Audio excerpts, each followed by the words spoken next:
কবরের আযাব আল্লাহ মানুষে দেখায় না রে যুবক। আল্লাহ পাক মানুষের চোখের আড়াল করে রাখছে। কেন আল্লাহ কবরের আযাব মানুষের চোখের আড়াল করলো? যদি কবরের আযাব আল্লাহ আড়াল না করত, দুনিয়ার মানুষ যদি কবরের আযাব দেখি ফেলাইতো, তাহলে রাতের বেলা কবরের পাশ দিয়ে তুমি যাও, এটা তো দূরের কথা, দিনের বেলাও কেউ কবরের পাশ দিয়ে যাওয়ার সাহস করত না। যত দূর পর্যন্ত কবর দেখা যায়, এত দূরের ভিতরে কেউ বাড়িঘর বানাইতো না। কবরের আযাব যদি মানুষ দেখতো, আর ওই মুর্দার চিৎকার কান্নার আওয়াজ যদি শুনতো, ফেরেশতার মাইরের আওয়াজ যদি শুনতো, কবর যত দূর পর্যন্ত দেখা যায়, এর ভিতরে কেউ বাড়িঘর পর্যন্ত বানাইতো না ডরাইয়া। কবরের আযাব যদি আল্লাহ মানুষে দেখাইতো, সন্তান মার লাশ নিয়ে কবরে যাইত না, সন্তান বাবার লাশ নিয়ে কবরে যাইত না, ব্যবসা বাণিজ্য করতে পারতো না। মার কবরের মধ্যে আযাব হইতেছে, ছেলে ব্যবসা করে কেমনে? বাবার কবরের মধ্যে আযাব হইতেছে, নিজের চোখে দেখে। এই সন্তানের ভিতরে বাদ যাইব কেমনে, ঘুম হইব কেমনে? এজন্য আল্লাহ পাক দুনিয়ার নিজাম ঠিক রাখার জন্য তোমার আমার চোখের আড়াল করে রাখছে আল্লাহ কবরের আযাবটা, যেন দুনিয়ার নিজাম ঠিক থাকে রে যুবক। কিন্তু আল্লাহ পাক মাঝে মাঝে আল্লাহ পাক দেখায়, দুই একটা নজির মাঝে মাঝে আল্লাহ দেখায়। দেখবেন কবরের উপর থেকে গরু ছাগল দৌড় মারে, মাঝে মাঝে দৌড় দেয় না, হাইওয়ান মাঝে মাঝে টের ফাইলায় কবরের মধ্যে আযাব। কবরের চিৎকার আওয়াজ শুনলে হাইওয়ানে, আল্লাহ মানুষের কানে শোনায় না। মানুষের কানে শোনাইলে দুনিয়াদারি বন্ধ হয়ে যেত, হাইওয়ান মাঝে মাঝে টের ফাইলায়। এমনি ভাবে আল্লাহ রাসূল সাল্লাল্লাহু আলাইহি ওয়াসাল্লামকে আল্লাহ দেখাই দিয়েছেন কবরের আযাবটা, আল্লাহর নবী সরাসরি দেখে লাইছেন। দ্বীনের নবী, মায়ার নবী, রহমতের নবী, উম্মতের কান্ডারি নবী। কবরের ভিতরে যুবকের আযাব, আল্লাহ নবী দৃশ্য দেখার পর কিভাবে যাবেন? যুবকের জন্য নবীদের দরদ হবে, কারণ সে তো নবীর উম্মত। ঠিক না? ঠিক না?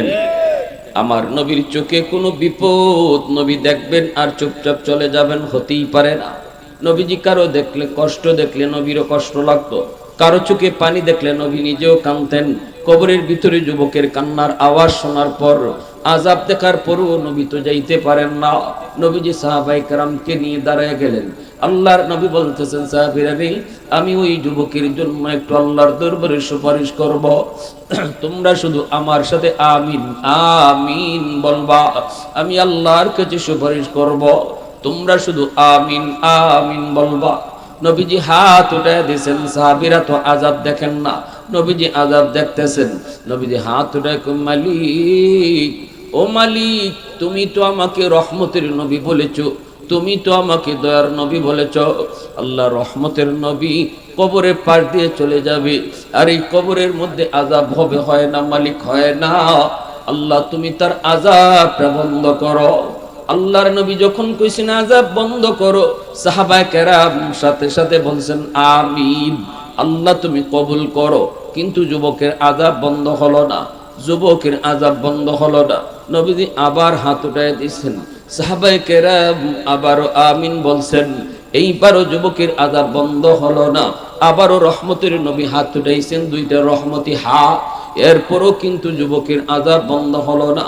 তিনবার নবী হাত উঠাইছেন। এ যুবক, একটু দিলটা নরম করে কথাগুলি একটু বোঝার চেষ্টা করো রে। কারে তুমি কষ্ট দিতেছ? কার কলিজায় তুমি আঘাত দিতেছ? দুনিয়ার সব মানুষই তুমি খুশি করলা, কিন্তু বাপ মারে যদি কষ্ট দাও, আল্লাহ তোমার উপর রাজি না। দুনিয়ার সব মানুষকে যদি তুমি রাজি করো, বাপ মারে যদি রাজি রাখতে না পারো, আল্লাহ রাসূল কই, রাদার রাব্বি ফি রাদাল ওয়ালিদাইন ওয়া সাকাতুর রাব্বি ফি সাকাতিল ওয়ালিদাইন।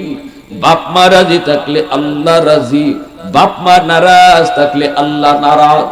তামাম দুনিয়ার সব মানুষ তোমার উপরে রাজি, কিন্তু বাপ মা রাজি না। আল্লাহ কয়, আমিও তোর উপরে রাজি না। এজন্য রে যুবক, একটু মন দিয়ে শোনো, এই দুনিয়াতে বহু সন্তান বাপ মার খেদমত কইরা আল্লাহর ওলি হইছে, মারে বাবারে খুশি রাইখা আল্লাহর ওলি হইছে। এই দুনিয়াতে বহু সন্তান বাপ মার কলিজায় ব্যথা দিয়া দুনিয়াতে নগদ শাস্তি পাইছে, আসেনি না নাই? আরো যেরকম আছে না নাই? একমাত্র কবিরা গুনাহ, যেই গুনাহটা নবী বলেছেন, যেই গুনাহটার শাস্তি আল্লাহ দুনিয়াতে নগদ দেয়, মরণের আগে আগে আল্লাহ নগদ দিয়া দেয়। উকুকুল ওয়ালিদাইন ফাইন্নাহু ইউআজ্জালু লিসাহিবিহি ক্বাবলাল মামাত। নবীজি বলেন, বাপ মার সাথে বেয়াদবি, বাপ মার সাথে চোখ রাঙ্গায়া কথা কওয়া, মার কলিজায় আঘাত দিয়া কথা কওয়া, মারে আলগা করে দেওয়া, বাবার কাছ থেকে আলগা হয়ে যাওয়া, আল্লাহর নবী কয় এই শাস্তিটা আল্লাহ পাক মরণের আগে আগে সন্তানদের নগদ দিব। এটা দুনিয়াতে সে নগদ দেখতে পাইব, নগদ। কারণ এই শাস্তিটা, এই গুনাহটা আল্লাহ বরদাস্ত করতে পারে না। আল্লাহ পাক রব্বুল আলামিন পবিত্র কুরআনুল কারীমে বাপ মার চেয়ারটা যেন আল্লাহ তার নিজের চেয়ারের পাশেই রাখছেন। আল্লাহু আকবার, জোরে কও। যেন আল্লাহ বাপ মার চেয়ারটা তার নিজের চেয়ারের পাশেই বসায় রাখছেন। একজন মিনিস্টারের পাশে যদি কেউ বসা থাকে, তারে যদি আমরা নাও চিনি, মন্ত্রী মিনিস্টারের পাশে যদি কেউ বসা থাকে, তারে না চিনলেও এতটুকু বুঝতে কারো কোনো সমস্যা হয় না, লোকটা অবশ্যই কোনো ভিআইপি পারসন, ভিভিআইপি পারসন, অত্যন্ত দামি একজন মানুষ, নাইলে মন্ত্রীর পাশের চেয়ারে তারে বসতে দেওয়া হতো না। ঠিক তেমনি ভাবে আল্লাহ পাক তার নিজের পাশের চেয়ারেই বাপ মারে বসায় রাখছে। আওয়াজ দিয়ে সুবহানাল্লাহ। প্রশংসা করব কার? একটু জোরে মালিকের নাম কার?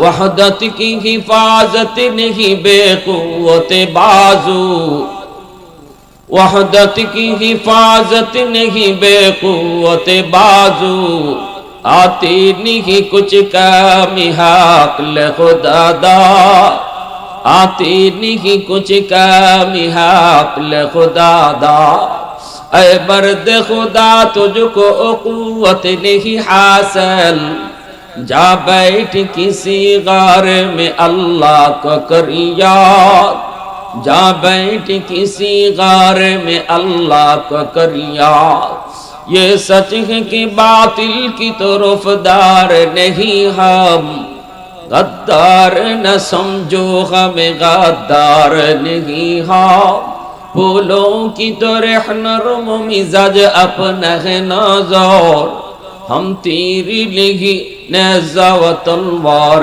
नहीं हम, हम तेरी लगी नेज़ा व तलवार नहीं हम। মুসলমানের আওয়াজে বলি আল্লাহু আকবার, আরো জোরে বলি আল্লাহু আকবার। ভাইরা বন্ধুরা, এবার একটু মনোযোগ দিয়ে কথাটা শুনেন। আমি বাস্তব কিছু ঘটনা আপনাদেরকে শোনাবো। যারা দুনিয়াতে বাপ মার সেবা কইরা, বাপ মারে খুশি রাইখা এই জমিনেই ফলাফল পাইছেন, পুরস্কার পাইছেন, এই জমিনের ভিতরে যেই সন্তান মারে বাবারে কষ্ট দিছে, নগদ শাস্তি কি পাইছে, এটা আমি বাস্তব ঘটনা শোনাবো। মনোযোগ কার কার আছে একটু হাত উঠে আল্লাহরে দেখান। আল্লাহ দ্বীন ইসলাম, উলামায়ে হক্কানি, নারায়ে তাকবীর। আমার ভাইরা বন্ধুরা, যুবক, আল্লাহর নবী বলেন সালাসাতুন দাওয়াতুম মুস্তাজাবাতুন লা শাক্কা ফীহ, দাওয়াতুল মাজলুম ওয়া দাওয়াতুল মুসাফির ওয়া দাওয়াতুল ওয়ালিদ আলা ওয়ালাদিহি। আল্লাহর নবী, রহমতের নবী বলেন, তিন ব্যক্তির দোয়া, বদদোয়া আল্লাহর দরবারে সরাসরি কবুল হয়ে যায়। বদ দিলেও তারা কবুল হয়, দোয়া দিলেও তাদের দোয়া কবুল হয়। এই তিন ব্যক্তি বদ দিলে বদদোয়া কবুল, এই তিন ব্যক্তি দোয়া দিলে দোয়াও কবুল। একজন হলো মজলুম, সমাজের ভিতরে যেই মানুষগুলি বড় দুর্বল, সমাজের ভিতরে যেই মানুষগুলো অসহায়, সমাজের মধ্যে যেই মানুষগুলি গরিব, এই দুর্বল অসহায় গরিব মানুষের উপরে যদি কেউ জুলুম করে, শক্তির কারণে, ক্ষমতার কারণে, পয়সার জোরে যদি কেউ জুলুম করে, এই দুর্বল মানুষের আহাদারি আল্লাহর দরবারে নগদ কবুল হয়ে যায়। নগদ নগদ। ইত্তাকি দাওয়াতাল মাজলুম ফাইন্নাহু লাইসা বাইনাহা ওয়া বাইনাল্লাহি হিজাব। এজন্য রাসূল কইছে, সাবধান, ক্ষমতার বাহাদুরি দেখায়ও না, শক্তির বাহাদুরি দেখায়ও না, টেকার গরম দেখায়ও না। অহংকার কইরা যদি কেউ উপরে তুমি জুলুম করো, মনে রাখো তার আহ কইতে দেরি, এই দুর্বল মানুষটার মুখ দিয়ে আহ বাইরিতে দেরি, আল্লাহর আদালতে কবুল হতে দেরি হয়। কোনো মাঝখানে পর্দাই থাকে না, কোনো বাধা থাকে না, সরাসরি পৌঁছে যায়। 2 নম্বর হলো মুসাফির, মুসাফিরের দোয়া বদদোয়া কবুল। 3 নম্বর হলো বাপ মার দোয়া বদদোয়া কবুল। মা বাবা যদি দোয়া দেয় দোয়াও কবুল, বাপ মা যদি বদদোয়া দেয় বদদোয়া কবুল। এজন্য যুবক একটা ঘটনা শোনায়, শুধু শুনেন মনোযোগ দিয়া। করাচির হযরত হাকিম আক্তার সাহেব রাহিমাহুল্লাহ, বহুত বড় বুজুর্গ, বহুত বড় আল্লাহর ওলি। করাচির মসজিদে তিনি নামাজ আদায় করতেছেন। এই অবস্থায় তিনি দেখলেন একজন যুবক বড় সুন্দর করে নামাজ আদায় করলো। যুবকের রুকু বড় সুন্দর, সেজদা বড় সুন্দর, যুবকের কোরআন তেলাওয়াতের আওয়াজ বড় সুন্দর। আল্লাহর ওলি ওই যুবকের নামাজ পড়াটা তিনি মুগ্ধ হলেন। কিন্তু তাকায় দেখেন যুবকের ডান হাত কাপড় দিয়ে পেঁচানো, ডান হাতটা কাপড় দিয়ে পেঁচানো। নামাজ শেষ হলে পরে যুবককে তিনি ডাক দিয়া বলতেছেন, যুবক বড় সুন্দর করে নামাজ আদায় করেছ, তোমার রুকু আমার বড় পছন্দ হয়েছে, সেজদাটাও বড় সুন্দর হয়েছে, কিন্তু আমার প্রশ্ন হলো ডান হাত কাপড় দিয়ে পেঁচায় রাখছো কেন রে? কেন তুমি ডান হাতটা কাপড় দিয়ে পেঁচায় রাখছো? এই কথা বলতেই যুবক কয়, আল্লাহর ওলি গো, আমার হাতের মধ্যে ফসা শুরু হয়েছে, ফসা। এই ফসা খালি দিন দিন উপরের দিকে উঠতেছে, ডাক্তার দেখাই কিন্তু রোগ ভালো হয় না। অ্যান্টিবায়োটিক, হাই অ্যান্টিবায়োটিক, কত রকমের ঔষধ তারা দিল, কিন্তু আমার হাতের পচন ভালো হয় না। কোনোভাবেই হাতের পচন, এত দুর্গন্ধ বের হয় গো। আমি যদি কাপড় দিয়ে পেঁচায় না রাখি, মসজিদের ভিতরে একজন মানুষও টিকতে পারবে না। এজন্য আমি কাপড় দিয়ে পেঁচায় রাখি। আল্লাহর ওলি তিনি বলতেছেন, বাবা অন্য দেশের ডাক্তার দেখাও না কেন? যুবক কান্দে আর বলতেছে, আল্লাহর ওলি আমার মন বলে তামাম দুনিয়ার সব ডাক্তার যদি দেখাই তবুও রোগ ভালো হবে না, কারণ ডাক্তার আমার রোগ ধরতে পারে না, আমি আমার রোগ ধরে ফেলেছি। আমার রোগ হলো আসমানে, চিকিৎসা চলছে জমিনে। এই হাত, যেই হাত আমার ফসতেছে হুজুর, এই হাত দিয়ে আমি মারছিলাম। আমি আমার মার গর্ভে একমাত্র সন্তান, কষ্ট করে করে মা আমারে পড়ালেখা করাইলো। জন্মের কিছুদিন পরেই বাবা মারা গেলেন। আমার নানা নানি, মামা মামি মাকে নিতে এসেছে, মা যায় নাই। মা বলছে, না না বাবা, আমি আর কোথাও বিয়ে বসবো না। আল্লাহ আমাকে একটা মানিক দিয়েছে, আমি আমার সন্তানের চেহারা দেখে জীবন যৌবন কাটায় দিব, আমি আর কোথাও বিয়ে বসবো না। হুজুর আমার মা মানুষের বাড়িতে কাম করছে, আত্মীয় স্বজনের কাছ থেকে ধার এনে আমাকে পড়ালেখা করাইছে। আমি কত বড় নিমক হারাম গো! আমি উপযুক্ত হওয়ার পর একটা সুন্দরী গো ধনীর মেয়েকে বিয়ে করে ফেলছি, অথচ আমি মাকে জিগাই নাই। বাড়িতে আনার পর মা কইছে, বাজার বিয়ে করবি করবি অসুবিধা নাই, কিন্তু মারে তো জানাইতে পারতি। ঠিক আছে বাজান, কিন্তু মার একটা সন্দেহ, মার ভয় লেগে গেল। ধনীর মেয়ে গরিবের মারে কেমনে মা কুয়া ডাকবো গো, কেমনে আমার মা কুয়া ডাকবো? ছেলে কয়, মা টেনশন করবা না, আমি সব বলেছি, মা কোনো অসুবিধা নাই। কিন্তু হুজুর আমার মা যেটা ভয় করেছিলেন এটাই হয়েছে। কিছুদিন পরেই আমার সুন্দরী বউ, শিক্ষিতা বউ, ধনীর মেয়ে আমার মাকে মা কয়া ডাকে না। অফিস থেকে আসলে পরে মার বিরুদ্ধে আমার কানে কানে নালিশ দেয়। প্রথম দিন, একদিন, 2 দিন আমি ধমক দিয়েছি, কিন্তু আমি তো তার প্রতি দুর্বল। এক পর্যায়ে আমি তার কথায় ফিরে গেছি। মার রুমে ডুইকা মারে বকাবকি শুরু করে দিয়েছি। মা কই, বাজান বউয়ের কথায় মারে বকিস না, আমি তোর বউয়ের সাথে কোনো ঝগড়া করি নেই, কোনো মারামারিও করি নেই, কোনো কাটাকাটিও করি নেই, কথার দিক দেখো কোনো ঝগড়া করি নেই। কত কোথায় মা কইতো, হুজুর একদিন আমি অফিস থেকে এসেছি, আমার মাথাটা বড় গরম, এই গরম অবস্থায় আমার বউ আমার মাথাটা আরো গরম করে দিছে। এই পর্যায়ে গরম মাথা নিয়ে আমি মার রুমে যেয়ে ঢুকছি, ঢুইকা মারে বকাবকি কইরা তোমার বিরুদ্ধে প্রতিদিন খালি বিচার বিচার, এই বইলেই আমি হাত দিয়ে মারে মাইর শুরু করছি। যেই মাত্র মার গায়ে হাত উঠাইলাম, এমনি মা চিৎকার দিয়া কয়, বাজান আজকে তুই মার গায়ে হাত উঠাই দিলি, এই হাতটা মা চুমায়া চুমায়া বড় করছি, এই হাতের মধ্যে শুধু মার চুমা লেগে আছে বাজান, এই দুনিয়াতে আমার কেউ নাই, কেউ নাই, আমার মা বাবা আত্মীয় স্বজন সব ছাড়ছি, শুধু তোর মুখের দিকে তাকাইয়া আজকে তুই বউয়ের কোথায় বুঝি মার গায়ে হাত উঠে দিলি।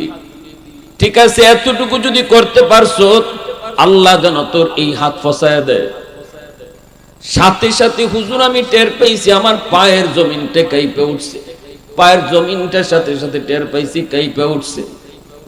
এরপরে মায় আরেকটা বুদ্ধি দিছি, তুই যেন আমার জানাজার নামাজ পড়তে না পারস, তুই যেন আমার জানাজার নামাজ পড়তে না পারস। হুজুর দুটা বুদ্ধি আমি টের পাইছি, তখনই টের পাইছি কবুল হয়ে গেছে। বেশ কিছুদিন পর অফিস থেকে খবর পাইলাম মা মারা গেল। জানাজা পড়ার জন্য আমি আপ্রাণ চেষ্টা করে গ্রামে আসতে চাইলাম, কিন্তু রাস্তাঘাটে এত সমস্যা হয়েছে, পৌঁছতে পৌঁছতে অনেক দেরি হয়ে গেল। অন্য কোনো দিন এত দেরি হয় না, এত ঝামেলা হয় না, এত সমস্যা হয় না।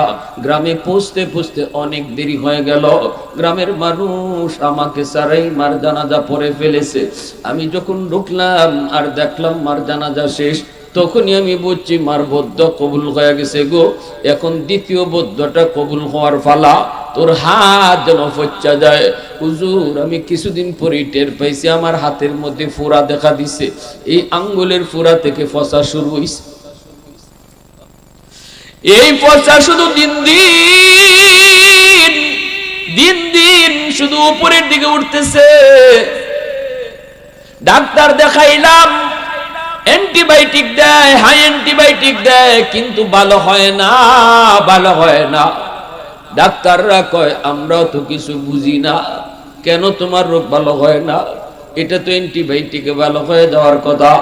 আমি তখন বলেছি ডাক্তার এটা তোমরা না বুঝলো আমি বুঝে গেছি গো, আমি বুঝে গেছি।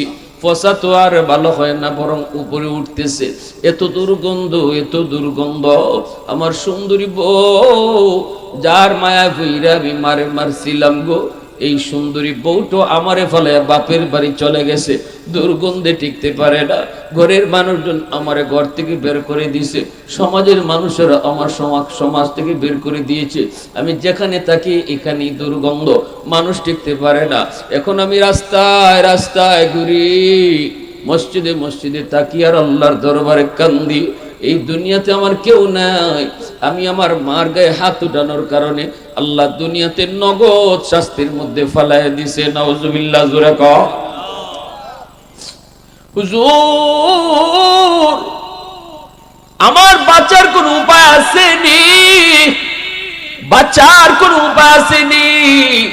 করাচির হযরত হাকিম আক্তার সাহেব রাহিমাহুল্লাহ বয়ানের মধ্যে বলেছেন, কিতাবের মধ্যে ঘটনা লিখেছেন, আল্লাহর ওলি কই যুবক আল্লাহর কাছে কান্দো, শোনো রে, আল্লাহর কাছে যতই তুমি কান্দো, যদি বাপ মার দিল তোমার উপরে খুশি না হয়, বিশেষ করে মার যে মারে কষ্ট দিছো, এই মা যদি তোমার উপরে খুশি না হয়, মা যদি হাসরের ময়দানে মাফ না করে, তাহলে বাঁচবার কোনো উপায় নেই।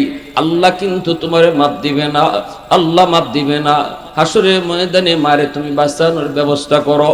কেমনে করবা? তিনি বলেন, আবু দাউদ শরীফে একখান হাদিস, আল্লাহর নবী তিনি হাদিসটা বলে গেছেন, মান যারা কবর আবাওয়াইহি ফি কুল্লি জুমাতিন গফিরা লাহু কুতিবা বাররান। জুম্মার দিন যদি সন্তান বাপ মার কবর জিয়ারত করে, এই জিয়ারতের উসিলায় আল্লাহ বাপ মারে মাফ করে, সন্তানরাও আল্লাহ মাফ করে দেয়। আওয়াজ দিয়ে কও না সুবহানাল্লাহ, আরো আওয়াজ দিয়ে সুবহানাল্লাহ। এ যুবক বলো না, জুম্মার দিন কবর জিয়ারত কঠিন কাজ না সহজ কাজ? আরো জোরে, কঠিন না সহজ? জুম্মার দিনে কবর জিয়ারত যদি তুমি করো, এই জিয়ারতের উসিলায় যদি আল্লাহ পাক তোমারও মাফ করে, তোমার বাপ মারও মাফ করে, বাপ মা যদি মাফ হয়ে যায়, আল্লাহ যদি মাফ করে দেয়, সন্তানের দোয়ার উসিলায় যদি বাপ মার আল্লাহ মাফ করে দেয়, কিয়ামতের ময়দানে আল্লাহ এটাই কইব, মারে ও মা, তোমার সন্তানের বিরুদ্ধে তুমি মামলা দিছো, কিন্তু তুমি যে জান্নাতি হইছো জানোনি? এই সন্তানের দোয়ার উসিলায় সন্তান জুম্মার দিন তোমার কবরের পাশে গিয়া কাঁদছে, কবরের পাশে গিয়া কোরআন তেলাওয়াত করছে, এই খাতিরে আমি আল্লাহ তোমারে মাফ করে দিছি। এবার তুমি কও তোমার সন্তানের মামলা তুমি তুলবাইনি, তখনই মা খুশি হয় কইব, মালিক আমার সন্তানকে মাফ করে দিছি। আওয়াজ দিয়ে সুবহানাল্লাহ। আর নতুবা মাপের কোনো উপায় নাই, উপায় নাই। এই পৃথিবীতে আব্দুল কাদের জিলানী একজন দুইজন না, হাজারো আব্দুল কাদের জিলানী যদি ঘরে ঢুকাও, তোমার ঘরে যদি দাওয়াত খাওয়াও, তাদের নিয়ে যদি তুমি দোয়া করাও, তবু আল্লাহর দরবারে তোমার দোয়া কবুল হবে না। যদি মার কলিজায় ব্যথা থাকে, বাবার কলিজায় ব্যথা থাকে, কারণ মায়ের নবী দয়ার নবী মদিনার কবর জান্নাতুল বাকির পার দিয়ে নবী সাহাবায়ে কেরামদেরকে নিয়ে যাইতেছেন। এই অবস্থায় আল্লাহর নবী মদিনার কবর, ওই কবরের ভিতরে দেখতেছেন একটা যুবক, নগদ কবর হইছে যুবকটার। এই যুবকটা কবরের ভিতরে আযাব ভোগ করতেছে, আগুনে পড়তেছে, সাপের কামড় খায়, আর মা মা কয়ে চিৎকার করে কান্না করে। আল্লাহ পাক অন্তর চোখে নবীর দেখায় দিছেন কবরের আযাব আল্লাহ মানুষে দেখায় না রে যুবক, আল্লাহ পাক মানুষের চোখের আড়াল করে রাখছে। কেন আল্লাহ কবরের আযাব মানুষের চোখের আড়াল করলো? যদি কবরের আযাব আল্লাহ আড়াল না করত, দুনিয়ার মানুষ যদি কবরের আযাব দেখি ফেলাইতো, তাহলে রাতের বেলা কবরের পাশ দিয়ে তুমি যাও, এটা তো দূরের কথা, দিনের বেলাও কেউ কবরের পাশ দিয়ে যাওয়ার সাহস করত না। যত দূর পর্যন্ত কবর দেখা যায়, এত দূরের ভিতরে কেউ বাড়িঘর বানাইতো না। কবরের আযাব যদি মানুষ দেখতো, আর ওই মুর্দার চিৎকার কান্নার আওয়াজ যদি শুনতো, ফেরেশতার মাইরের আওয়াজ যদি শুনতো, কবর যত দূর পর্যন্ত দেখা যায়, এর ভিতরে কেউ বাড়িঘর পর্যন্ত বানাইতো না ডরাইয়া। কবরের আযাব যদি আল্লাহ মানুষে দেখাইতো, সন্তান মার লাশ নিয়ে কবরে যাইতো না, সন্তান বাবার লাশ নিয়ে কবরে যাইতো না, ব্যবসা বাণিজ্য করতে পারতো না। মার কবরের মধ্যে আযাব হইতেছে, ছেলে ব্যবসা করে কেমনে? বাবার কবরের মধ্যে আযাব হইতেছে, নিজের চোখে দেখে। এই সন্তানের ভিতরে বাদ যাইব কেমনে, ঘুম হইব কেমনে? এজন্য আল্লাহ পাক দুনিয়ার নিজাম ঠিক রাখার জন্য তোমার আমার চোখের আড়াল করে রাখছে আল্লাহ কবরের আযাবটা, যেন দুনিয়ার নিজাম ঠিক থাকে রে যুবক। কিন্তু আল্লাহ পাক মাঝে মাঝে আল্লাহ পাক দেখায়, দুই একটা নজির মাঝে মাঝে আল্লাহ দেখায়। দেখবেন কবরের উপর থেকে গরু ছাগল দৌড় মারে, মাঝে মাঝে দৌড় দেয় না, হাইওয়ান মাঝে মাঝে টের ফাইলায় কবরের মধ্যে আযাব, কবরের চিৎকার আওয়াজ শুননালা হাইওয়ানে, আল্লাহ মানুষের কানে শোনায় না। মানুষের কানে শোনাইলে দুনিয়াদারি বন্ধ হয়ে যেত, হাইওয়ান মাঝে মাঝে টের ফাইলায়। এমনি ভাবে আল্লাহ রাসূল সাল্লাল্লাহু আলাইহি ওয়াসাল্লামকে আল্লাহ দেখাই দিয়েছেন কবরের আযাবটা, আল্লাহর নবী সরাসরি দেখে লাইছেন। দ্বীনের নবী, মায়ার নবী, রহমতের নবী, উম্মতের কান্ডারি নবী, কবরের ভিতরে যুবকের আযাব। আল্লাহ নবী দৃশ্য দেখার পর কিভাবে যাবেন? যুবকের জন্য নবীদের দরদ হবে, কারণ সে তো নবীর উম্মত। ঠিক না? ঠিক না? আমার নবীর চোখে কোনো বিপদ নবী দেখবেন আর চুপচাপ চলে যাবেন, হতেই পারে না। নবীজি কারো দেখলে কষ্ট দেখলে নবীরও কষ্ট লাগতো, কারো চোখে পানি দেখলে নবী নিজেও কাঁদতেন। কবরের ভিতরে যুবকের কান্নার আওয়াজ শোনার পর, আযাব দেখার পরও নবী তো যাইতে পারেন না। নবীজি সাহাবায়ে কেরামকে নিয়ে দাঁড়ায় গেলেন। আল্লাহর নবী বলতেছেন, সাহাবীরা রে, আমি ওই যুবকের জন্য একটু আল্লাহর দরবারে সুপারিশ করব, তোমরা শুধু আমার সাথে আমিন আমিন বলবা। আমি আল্লাহর কাছে সুপারিশ করব, তোমরা শুধু আমিন আমিন বলবা। নবীজি হাত উঠায় দিয়েছেন, সাহাবীরা তো আযাব দেখেন না, নবীজি আযাব দেখতেছেন। নবীজি হাত উঠায় কই, মালিক ও মালিক, তুমি তো আমাকে রহমতের নবী বলেছো, তুমি তো আমাকে দয়ার নবী বলেছ, আল্লাহ রহমতের নবী কবরে পার দিয়ে চলে যাবে, আর এই কবরের মধ্যে আযাব হবে, হয় না মালিক, হয় না। আল্লাহ তুমি তার আযাবটা বন্ধ করো। আল্লাহর নবী যখন কইছেন আযাব বন্ধ করো, সাহাবায়ে কেরাম সাথে সাথে বলছেন আমিন, আল্লাহ তুমি কবুল করো। কিন্তু যুবকের আযাব বন্ধ হলো না, যুবকের আযাব বন্ধ হলো না। নবীজি আবার হাত উঠায় দিয়েছেন, সাহাবায়ে কেরাম আবারও আমিন বলছেন, এইবারও যুবকের আযাব বন্ধ হলো না। আবারও রহমতের নবী হাত উঠাইছেন, দুইটা রহমতি হাত, এরপরও কিন্তু যুবকের আযাব বন্ধ হলো না।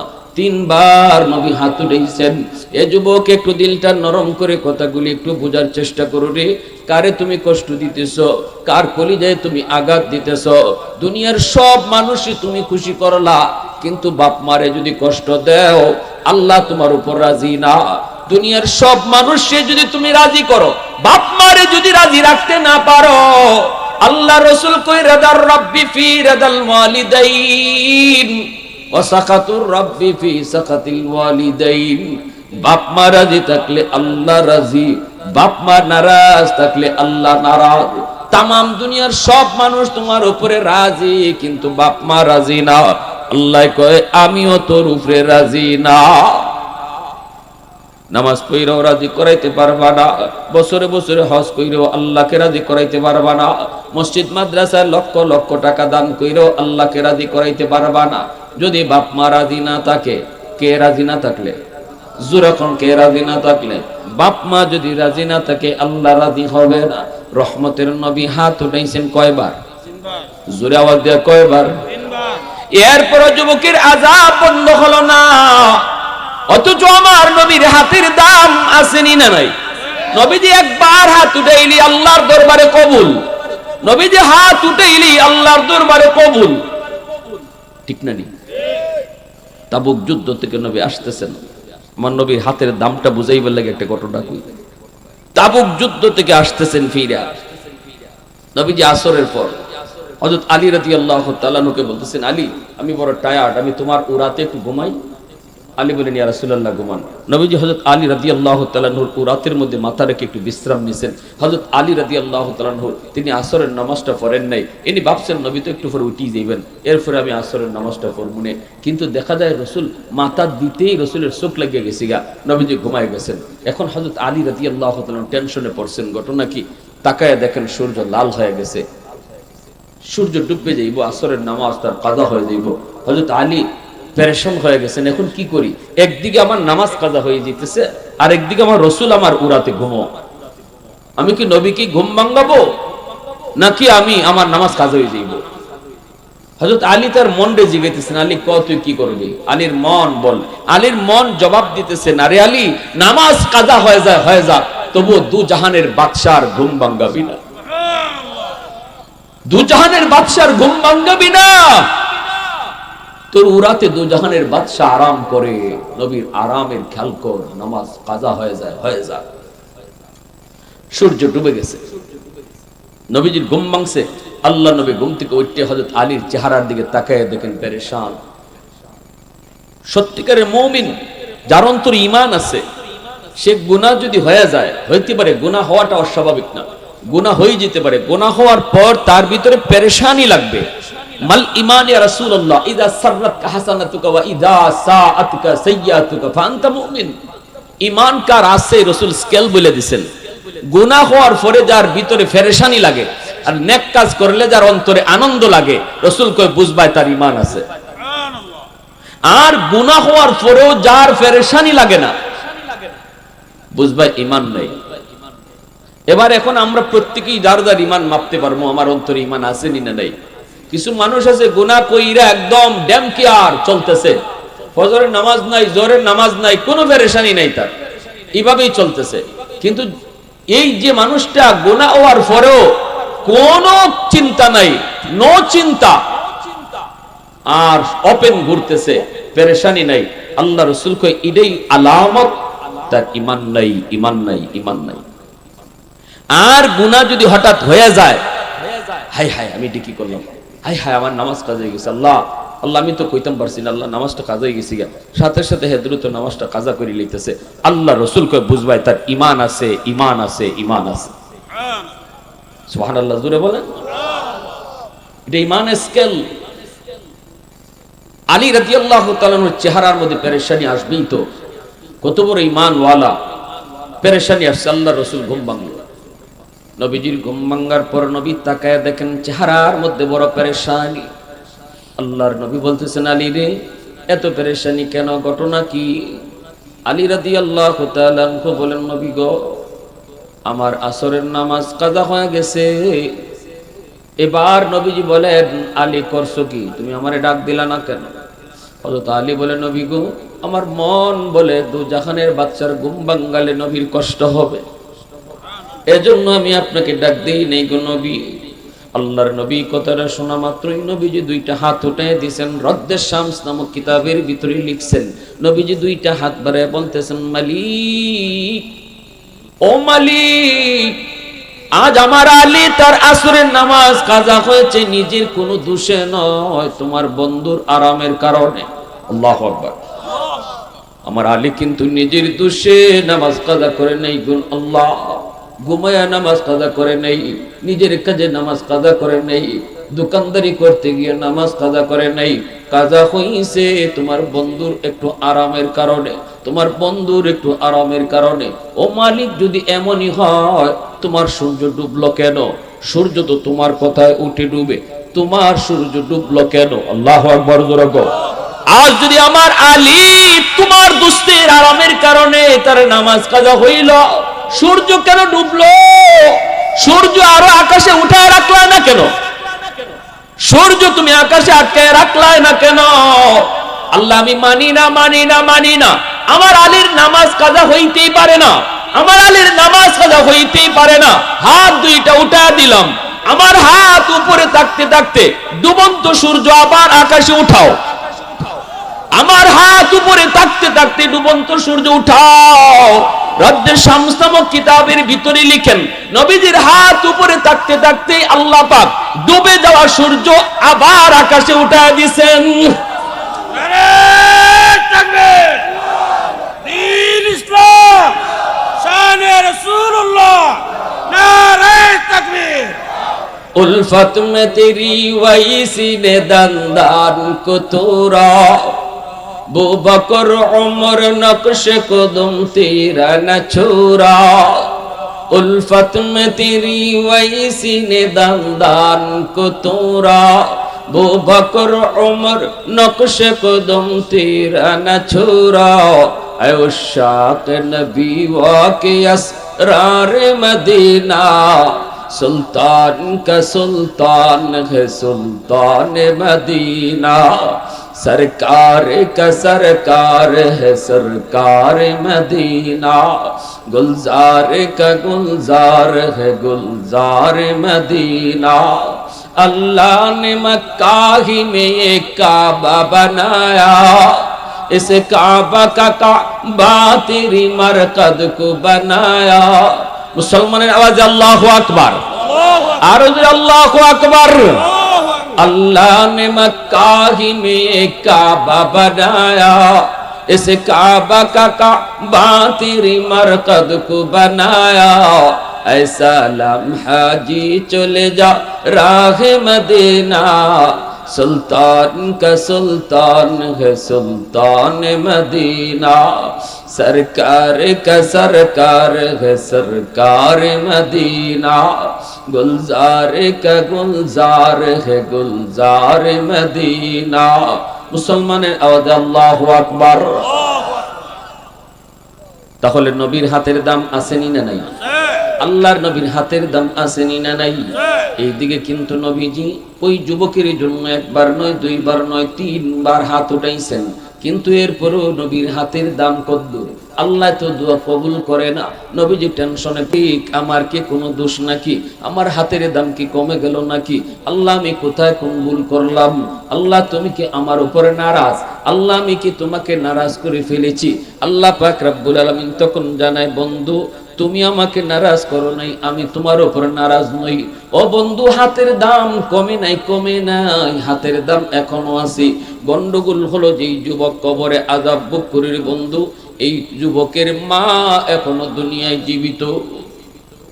এই মার কলিজা অনেক ব্যথা, মারে দুনিয়া অনেক মার দূর করছে, কলিজার ভিতরে ব্যথা। মায়ের মরার আগের দিনটা তো মারে মারছে, মরণের সময়টাতে মা তার মাপ দেয় নাই। আমি আল্লাহ তাকায় রইসলাম, মা মৃত্যুর সময়টা তো মায় তার মাপ দিলাই কিনা।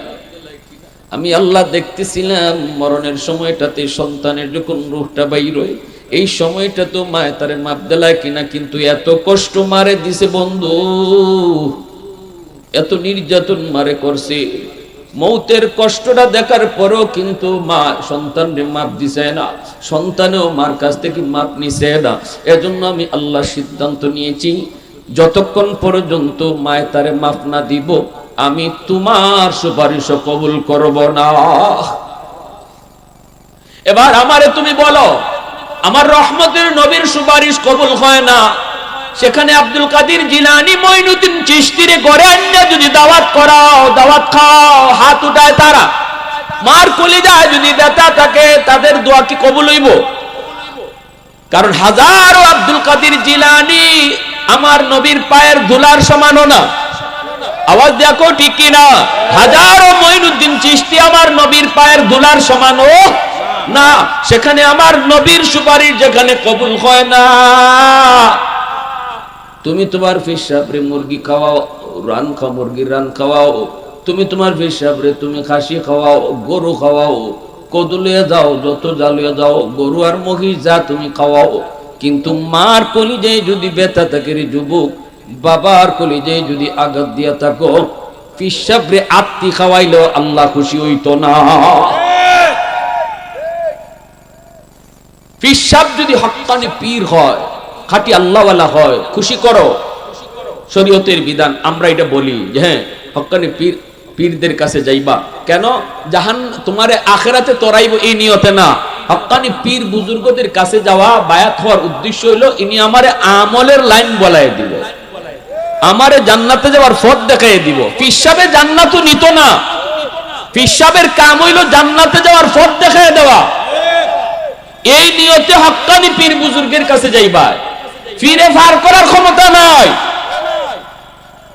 এইটা হইল আকীদা, সহি বিশ্বাস। যদি হক্কানি পীর বুজুর্গ হয়, তাদের কাছে যাইবা, তাদেরকে খুশি করবা, তাদের দোয়া নিবা, অসুবিধা নাই। কিন্তু পেশাব খুশি থাকলে আল্লাহ খুশি হাদিস পাই নাই আমরা, হাদিস পেয়েছি বাপ মা খুশি থাকলে আল্লাহ খুশি। শ্বশুর শাশুড়ি ও বাপ মা, শ্বশুর শাশুড়িরে খুশি করো, অসুবিধা নাই, এটাও শরীয়তের বিধান, এটাও সওয়াবের কাম। শ্বশুর বাড়িতে যাইবাই, বল মাছ লিয়ে যাও, শ্বশুর বাড়িতে যাইবাই 10 কেজি মিষ্টি লিয়ে যাও, অসুবিধা নাই, সওয়াব আছে। কিন্তু শ্বশুর শাশুড়ি খুশি থাকলে আল্লাহ খুশি, হাদিস আমরা পাই নাই, হাদিস পেয়েছি বাপ মা খুশি থাকলে আল্লাহ খুশি। তাহলে আগে মারে একালি কমলা খাওয়াও, তারপরে হৌরি তুমি খাসি খাওয়াও, ঠিক না নি? মারে একালি কমলা খাওয়াও, তারপরে শাশুড়ির লাগি বল মাছ লয়ে যাও। কিন্তু মা একালি কমলা হইতো না, আর তুমি শাশুড়ির লাগি তুমি লয়ে যাবে আঙ্গুর, আরো কত কিছু, লাভ হইতো না।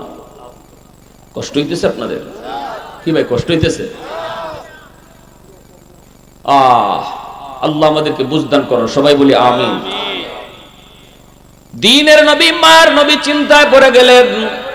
আল্লাহ পাকের কথা শোনা মাত্রই নবীজি চিন্তায় পড়ে গেলেন, তাহলে এই যুবকের আযাব কেমনে বন্ধ করব, কেমনে আযাব বন্ধ করাবো, কেমনে করাবো? আমি তো রহমতের নবী, উম্মতের কান্ডারি নবী, আমি কেমন করে এই যুবকের আযাব দেখার পরও চলে যাই?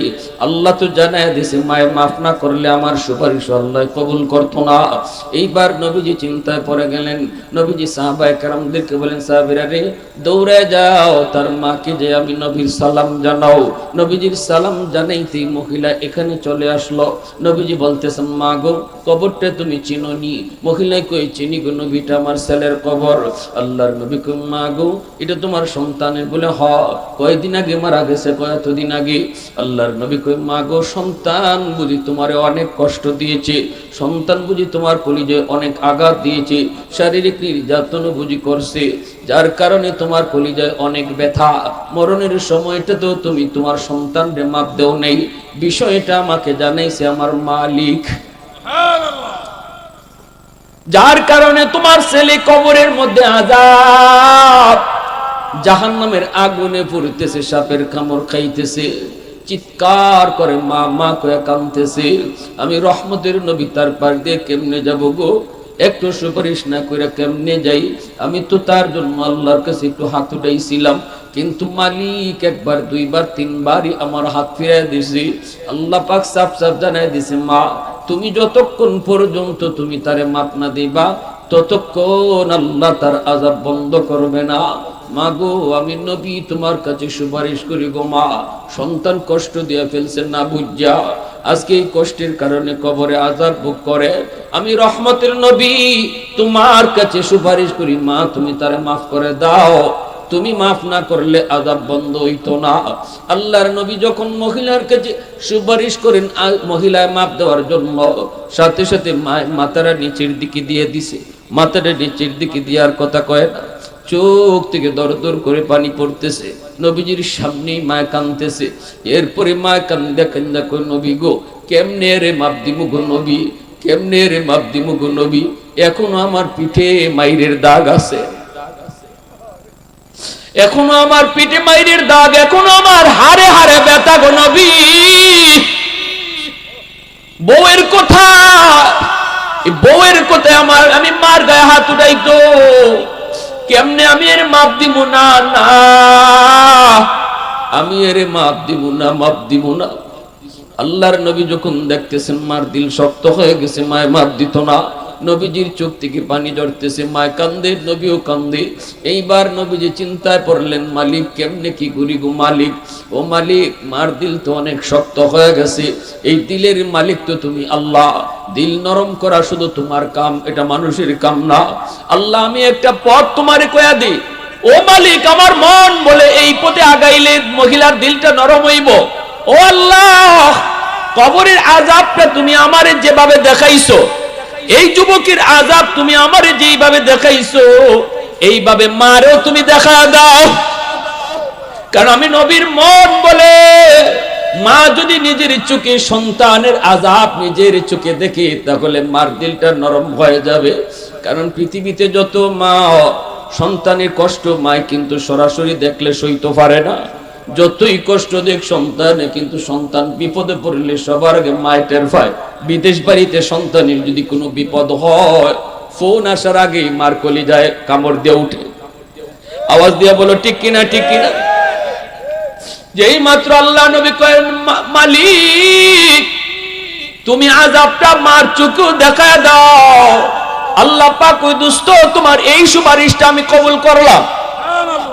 যেইভাবে নবীর আল্লাহ আযাব দেখায় দিছে এইভাবে মার চোখেও আল্লাহ কবরের আযাবটা এবার দেখায় দিলাইছে, পর্দা আল্লাহ সরায় দিলাইছে।